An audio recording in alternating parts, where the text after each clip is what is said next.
Komdis PSSI dan PT LIB putuskan cabut dan batalkan kartu merah Ciro Alves di laga lawan Malut United. Dan Ciro Alves diperbolehkan tampil melawan Barito Putra di pesta juara Persib Bandung musim ini jadi harapanku sebagai bobotoh usai munculnya pernyataan jujur Ciro begini. Simak video sampai tuntas. Barito Putra auto menangis kejang mendengar ini dan auto nyerah. Begini pernyataan jujur Bojan Hodak jelang laga pesta juara Persib Bandung Jumat depan. Apa ya yang ia sampaikan ke publik? Temukan jawabannya di sini.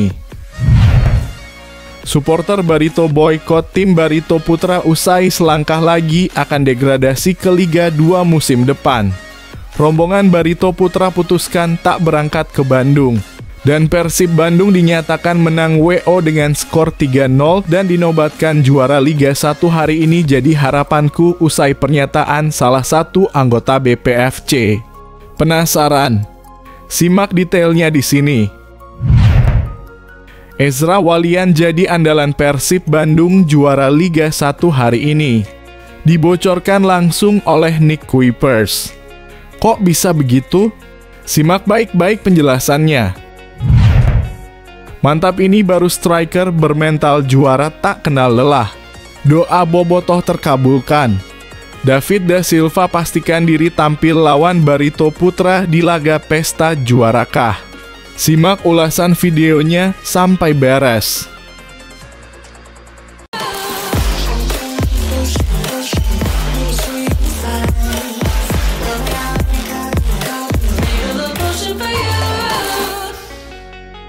Mohon subscribe channel YouTube ini supaya gak ketinggalan berita Persib Bandung. Komdis PSSI dan PT LIB putuskan cabut dan batalkan kartu merah Ciro Alves di laga lawan Malut United. Dan Ciro Alves diperbolehkan tampil melawan Barito Putra di pesta juara Persib Bandung musim ini jadi harapanku sebagai bobotoh usai munculnya pernyataan jujur Ciro begini. Simak video sampai tuntas. Pada menit ke-72 dalam laga Persib, sebuah momen krusial terjadi saat Beckham Putra melancarkan serangan dan bola kemudian dikuasai oleh Ciro Alves. Dalam upaya mempertahankan bola dari tekanan Ubaimar Angulo, terjadi kontak fisik yang akhirnya menjadi sorotan. Melalui tayangan VAR, terlihat Ciro yang sudah berusia 36 tahun melayangkan sikutan ke arah tubuh lawan. Insiden itu membuat wasit mengeluarkan kartu merah. Namun, Ciro Alves merasa keputusan tersebut tidak adil. Lewat unggahan story di akun Instagram pribadinya, @CiroOfficial, ia menyampaikan kekecewaannya dalam bahasa Inggris. Saya ingin mengatakan bahwa selama saya di Indonesia, saya selalu menghormati lawan saya. Bukan sifat saya untuk diusir. Ini pertama kalinya hal ini terjadi secara tidak adil. Saya sangat sedih dan kecewa, tulisnya. Lebih lanjut, ia menekankan komitmennya untuk selalu bermain dan membantu tim, bahkan saat tidak dalam kondisi 100% fit. Saya tidak pernah cedera dan saya selalu melakukan segala yang saya bisa untuk berada di lapangan. Kami mengalami musim yang sulit dengan beberapa pemain cedera dan saya selalu ada, bahkan dalam keadaan kesakitan, untuk membantu. Ciro juga mengungkapkan bahwa dirinya sangat terpukul karena kartu merah yang menurutnya tidak pantas ia terima. Ditinggal dalam pertandingan ini membuat saya patah hati karena saya tidak pantas menerima kartu merah. Bahkan para pemain Malut mengatakan bahwa saya tidak pantas menerimanya. Saya benar-benar tidak pantas menerimanya. Momen ketika wasit memanggil VAR pun menjadi titik yang mengejutkan baginya. Ketika dia memanggil VAR, semua orang mengira itu untuk melihat apakah Beckham mendapat penalti atau tidak. Ketika dia mengeluarkan kartu merah, saya terkejut. Saya tidak mengerti. Ciro menutup curhatannya dengan permohonan tulus kepada federasi agar insiden ini diselidiki. Itu adalah salah satu perasaan terburuk yang pernah saya rasakan karena ketidakadilan. Tolong, wasit itu bukan niat saya. Semua orang melihatnya. Sekarang saya keluar dari permainan yang seharusnya sangat berarti bagi saya. Ini adalah salah satu perasaan terburuk, ketidakadilan, dan tidak melakukan apapun untuk mengubahnya. Tolong, saya mohon dari lubuk hati saya agar federasi dalam kurung PSSI menyelidiki hal ini. Saya akan selalu mendukung permainan yang adil, tutup Ciro Alves. Bagaimana pendapat kamu? Apakah kartu merah untuk Ciro layak diberikan atau seharusnya ada peninjauan ulang? Yuk, suarakan pandanganmu di kolom komentar. Barito Putra Auto menangis kejang mendengar ini dan auto nyerah. Begini pernyataan jujur Bojan Hodak jelang laga pesta juara Persib Bandung Jumat depan. Apa ya yang ia sampaikan ke publik? Temukan jawabannya di sini. Pelatih Persib Bandung Bojan Hodak menyoroti antusiasme luar biasa yang akan ditunjukkan para bobotoh saat timnya menjamu Barito Putra dalam laga pekan ke-32 Liga 1 2024/2025. Pertandingan ini akan digelar di Stadion Gelora Bandung Lautan Api dalam kurung GBLA Bandung pada Jumat 9 Mei 2025 pukul 19.00 waktu Indonesia Barat. Laga ini bukan sekadar pertandingan biasa, ini adalah peluang besar bagi Persib untuk mengunci gelar juara. Saat ini Maung Bandung memimpin klasemen dengan 64 poin dari 31 laga dan hanya membutuhkan 2 poin lagi untuk memastikan trofi jatuh ke pelukan mereka. Tak heran seluruh tiket untuk laga ini sudah ludes terjual. Euforia menyambut kemungkinan pesta juara membuat atmosfer di GBLA diprediksi akan sangat menggema dan menggugah emosi. Bojan Hodak mengakui atmosfer seperti ini bukan hal yang mudah untuk dihadapi, apalagi bagi pemain yang belum terbiasa tampil di bawah tekanan supporter yang memadati stadion. Stadion sudah dipastikan penuh, semua tiket terjual, jadi kami tidak perlu khawatir soal itu. Saat stadion penuh, tidak mudah untuk bermain, kata Bojan kepada wartawan. Ia menjelaskan bahwa tekanan bukan hanya datang dari lawan, tetapi juga dari ekspektasi ribuan pasang mata yang menyorot setiap langkah pemain. Kamu tahu, orang-orang di luar yang belum pernah main sepak bola, mereka tidak mengerti. Saat kamu masuk ke lapangan dan stadion penuh dengan orang bernyanyi, ada semacam getaran yang terasa di lapangan. Itu tidak mudah, terutama kalau kamu tidak terbiasa dengan atmosfer seperti itu secara konsisten, bebernya. Namun begitu Bojan justru melihat dukungan bobotoh sebagai keunggulan yang harus dimaksimalkan. Bermain di kandang sendiri dengan lautan dukungan adalah senjata yang bisa membuat lawan tertekan sejak awal laga. Ini bukan hal yang mudah buat lawan. Jadi ini adalah keuntungan kami saat main di kandang dan saya harap kami bisa memanfaatkannya dengan baik, tutup Bojan. Kalau kamu bobotoh sejati, sudah siap merayakan pesta juara di GBLA? Atau kamu justru khawatir tekanan besar akan memengaruhi performa pemain? Yuk bagikan pendapatmu di kolom komentar. Supporter Barito boykot tim Barito Putra usai selangkah lagi akan degradasi ke Liga 2 musim depan. Rombongan Barito Putra putuskan tak berangkat ke Bandung. Dan Persib Bandung dinyatakan menang WO dengan skor 3-0 dan dinobatkan juara Liga 1 hari ini jadi harapanku, usai pernyataan salah satu anggota BPFC. Penasaran?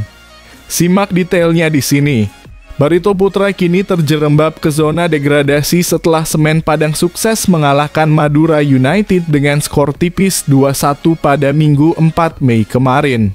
Kemenangan tersebut membuat Kabau Sirah melesat ke posisi ke-15 dan menggusur Barito yang kini harus rela bertengger di peringkat ke-16. Zona degradasi. Dalam klasemen sementara Liga 1 2024-2025, kondisi semakin pahit bagi Barito setelah mereka gagal meraih kemenangan di kandang sendiri saat menjamu Dewa United.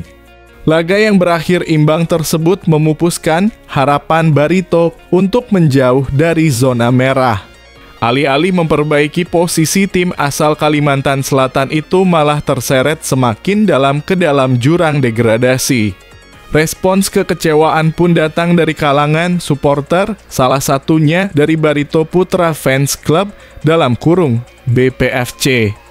Farah, salah satu perwakilan supporter, tak bisa menutupi rasa sedihnya melihat performa tim yang terus menurun. Kami sangat sedih melihat performa tim yang makin menurun. Apalagi pertandingan terakhir hanya imbang lawan Dewa United di kandang sendiri. Ini sungguh menyakitkan, ujarnya Senin 5 Mei 2025.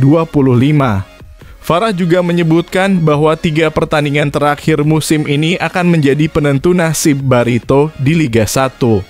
Tanpa kemenangan, peluang mereka untuk bertahan di kasta tertinggi sepak bola Indonesia bisa hilang. 3 pertandingan tersisa itu wajib menang kalau memang ingin selamat. Lawannya berat, tapi tak ada pilihan lain, tegasnya. Di pekan-pekan penentuan, Barito Putra akan menghadapi lawan-lawan tangguh seperti Persib Bandung, PSM Makassar, dan PSIS Semarang, 3 tim yang tak mudah ditaklukkan.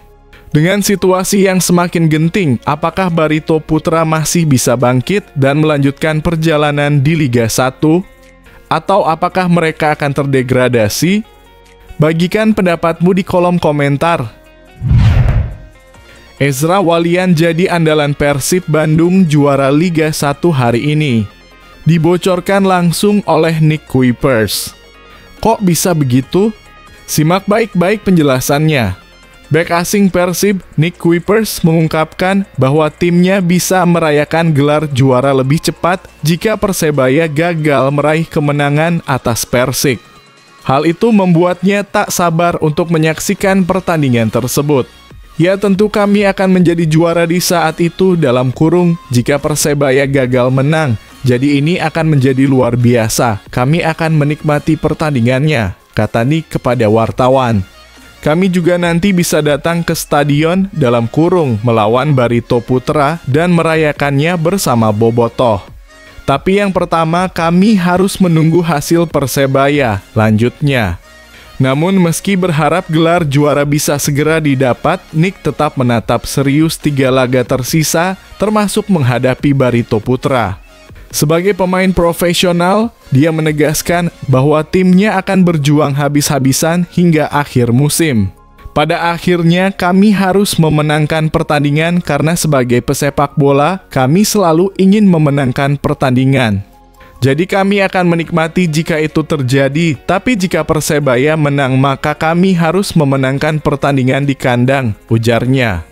Selain itu, Nick juga menyampaikan kegembiraannya mendengar kabar bahwa mantan pemain Persib, Ezra Walian, yang kini berseragam Persik Kediri, akan memberikan kemampuan terbaiknya untuk membantu Persib juara.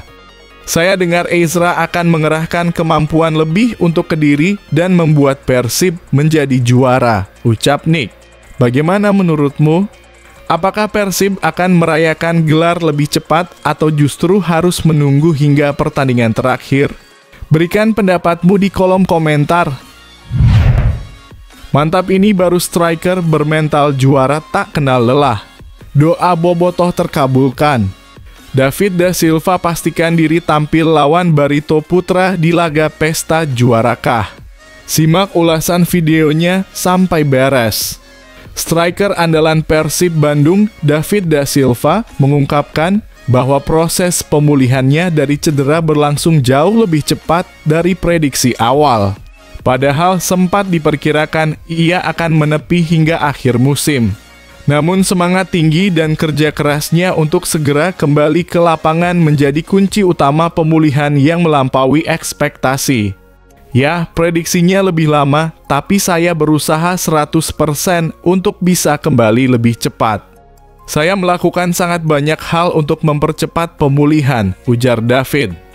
Tak hanya mengandalkan tim medis dari klub, penyerang asal Brasil ini juga menyusun program pemulihan secara khusus bersama staf pribadinya. Salah satu sosok penting dalam proses tersebut adalah Coach Herbert Santos, teman dekat David dari Brasil, yang turut mendampinginya selama masa penyembuhan. Anda tahu saya membuat program sendiri bersama staf saya juga, staf pribadi saya.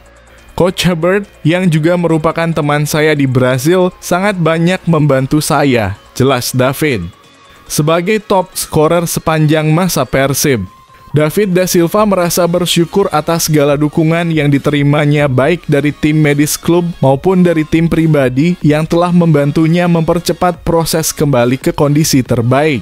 Dan saya merasa sangat bangga kepada semua orang yang membantu saya untuk mempersingkat waktu pemulihan.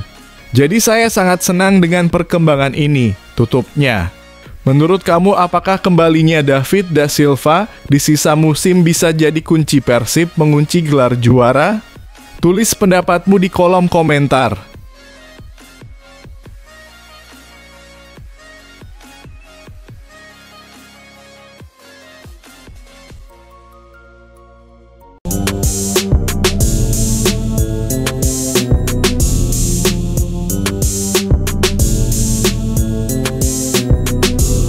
Top Marco Top debut epik Marcelino di Oxford United, pelatih puji, tapi ada sisi yang menggelitik.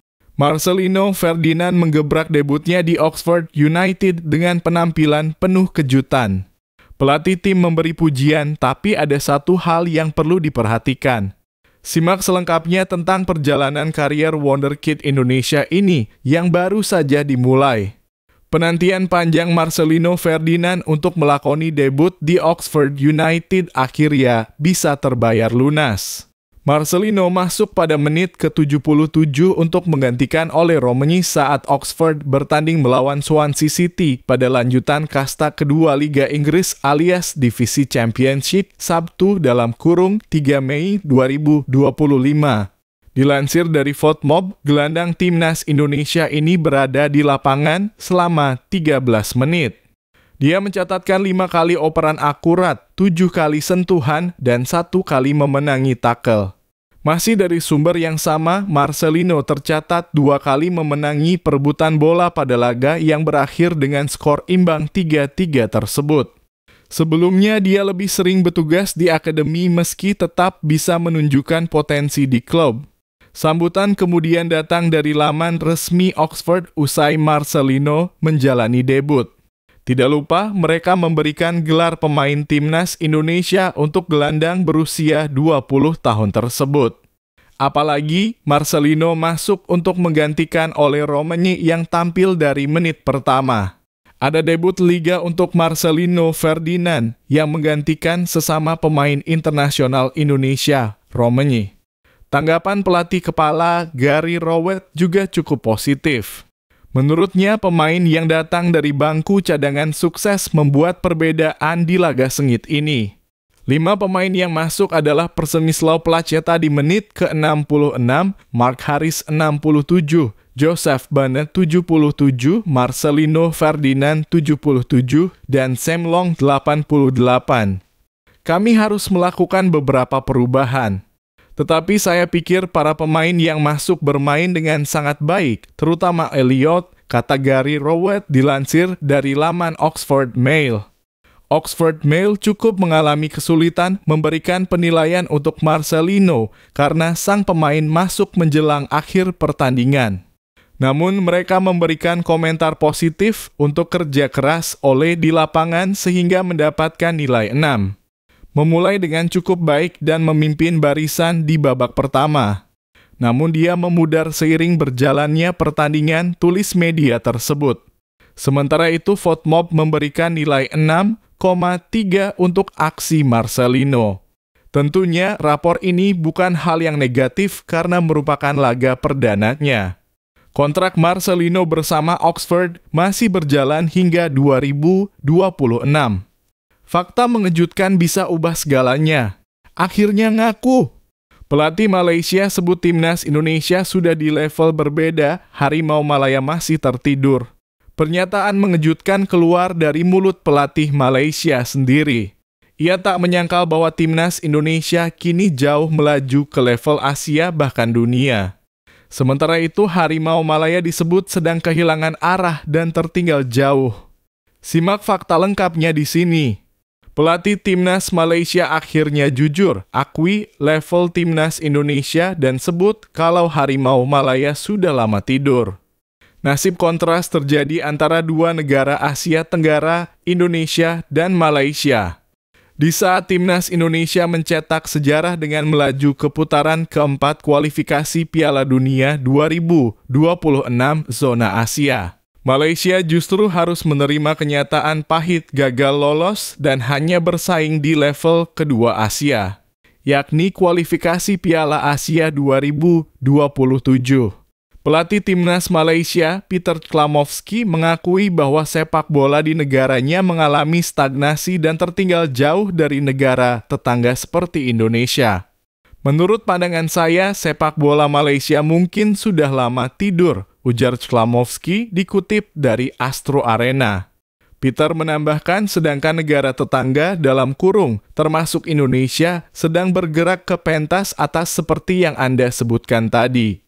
Klamovski ditunjuk sebagai pelatih kepala Malaysia menggantikan Kim Pengon yang mundur setelah sebelumnya Paul Marty menjadi pelatih sementara. Pelatih asal Australia ini dikenal sebagai mantan asisten Angepos Tecoglow, juru taktik top Australia yang kini menukangi klub Premier League Tottenham Hotspur. Bersama Klamovski, Harimau Malaya kini menempati peringkat ke-131 dalam ranking FIFA, kalah dari sesama negara Asia Tenggara seperti Thailand, Vietnam, bahkan Indonesia yang semakin menanjak. Malaysia saat ini hanya bertarung di kualifikasi Piala Asia 2027.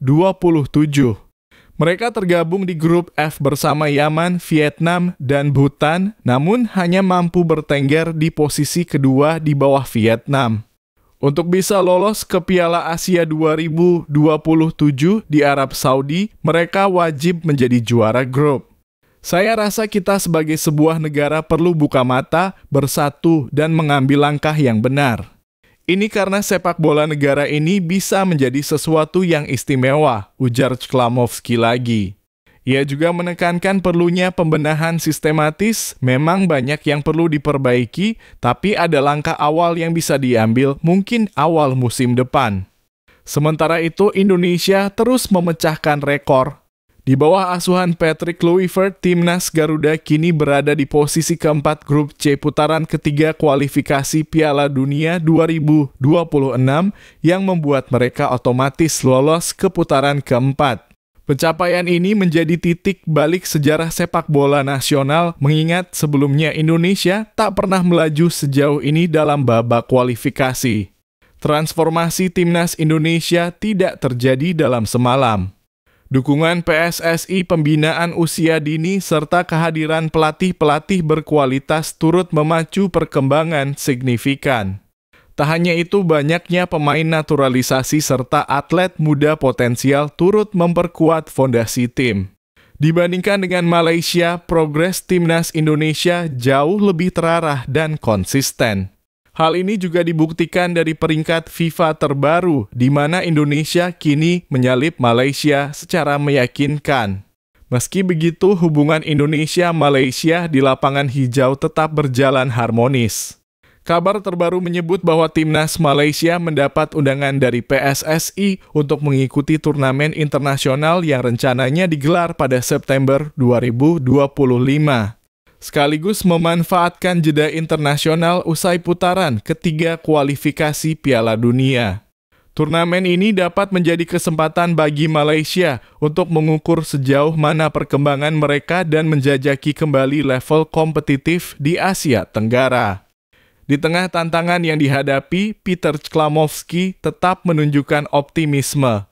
Ia berharap sepak bola Malaysia bisa bangkit dan kembali bersaing dengan negara-negara tetangga. Namun hingga saat ini panggung utama masih milik Indonesia yang sedang menulis lembaran baru dalam sejarah sepak bola Asia Tenggara.